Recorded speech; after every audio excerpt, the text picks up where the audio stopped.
स्वागत करछि real Odia news YouTube channel को फेसबुक ट्विटर व्हाट्सएप यूट्यूब भली सोशल मीडिया जदि आपण माने व्यवहार करुथांती ताहेले एही खबर आपणक पई अत्यंत गुरुत्वपूर्ण अटे।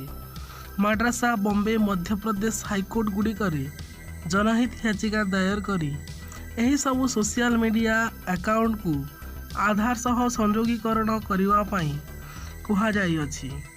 जदि एही नियम कार्यकारी हुए ताहेले आपण माननकु एही सबु सोशल मीडिया अकाउंट रे आधार कार्ड संयोग करबाकू पड़िबो एवं दर्शा जाइछि आधार कार्ड रो संयोग द्वारा साइबर क्राइम फ्रॉड आतंकवादी कार्यकलाप किंबा लोक माने मध्य आपराधिक कार्य करबा पई दुई थर भाबिबे।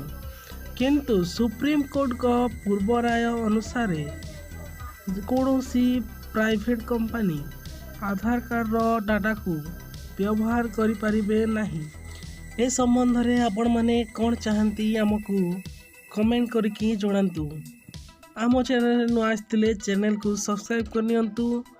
वीडियोटा जदि भल लगी थाए ताहले लाइक और शेयर निश्चिंत भाव में कर दियंतु।